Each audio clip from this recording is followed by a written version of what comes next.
Hello guys, के छ सबैजनाको खबर राम्रै होला। मेरो पनि एकदमै फिटाउनु पाइन्छ।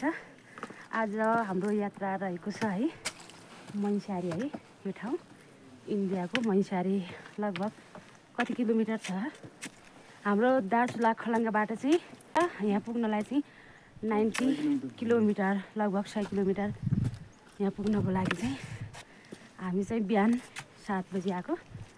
तर अब हामी चाहिँ माथि क्याम्प जाँदैछौँ।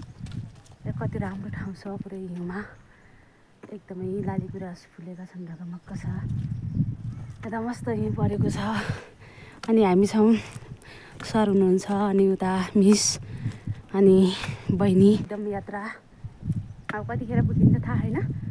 म सबै अब जति पनि छ ठाउँहरू हिउँहरू है म सबै देखाउँछु हजुरहरूलाई।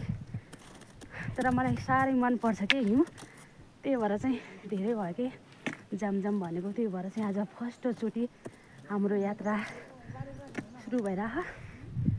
अब यो कहाँ पुग्छ थाहा छैन है, तर पुरै यस्तो जङ्गल छ, बाफ्रे रमणीय ठाउँ। अनि फेरि यहाँ सबै हिउँ के बाफ्रे बाफ। हामी चाहिँ माथि राम्रो ठाउँ पुग्दाखेरि हामी सबै भिडियोहरू अपलोड गर्छौँ। अनि फेरि सबैजनाले चाहिँ मेरो युट्युब च्यानलमा गएर सब्सक्राइब गरिदिनु होला। हामी भिडियो लिएर आउँछौँ। यो चाहिँ पुरै रुख ढलेर है काटेर के गर्नु भएको, यहाँ पुरै रमाइलो छ। लट्ठी हातमा, फेरि खुट्टामा बुट। बाफ्रे सर त माथि पुगिसक्नु भएको।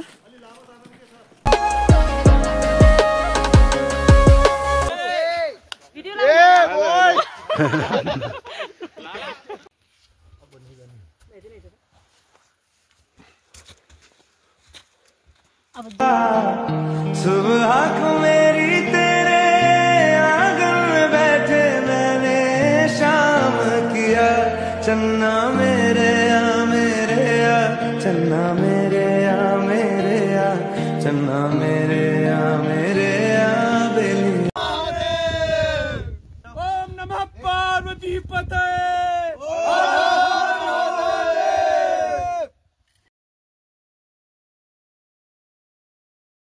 हेलो गाइज, हामी चाहिँ माथि मुन्सियारीबाट चाहिँ क्याम्पबाट चाहिँ निस्किसक्यो। अब हामी चाहिँ सायद यहाँ बस्छौँ कि घर जान्छौँ थाहा छैन।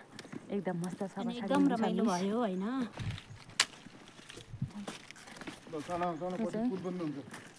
लाली गुराँस है, यहाँ अर्कै हुँदो रहेछ कि लाली गुराँस पनि मस्त छ। वाउ रमाइलो भयो एकदम, सोचेको जस्तो भन्दा पनि एकदम। ल है, हाम्रो यात्रा चाहिँ दार्चुलादेखि मुन्सियारी क्याम्पबाट चाहिँ हामी फर्किसके। अब चाहिँ हाम्रो भिडियो यति नै, किनभनेपछि हाम्रो फोनमा चार्ज पनि छैन। त्यही भएर चाहिँ हामीले त्यति लामो भिडियो सबै देखाउन सकेनौँ, त्यसको लागि सरी। फेरि हामी नयाँ ठाउँमा गएपछि अवश्य पनि तपाईँहरूको माझमा नयाँ भिडियोहरू अवश्य पनि ल्याउनेछौँ।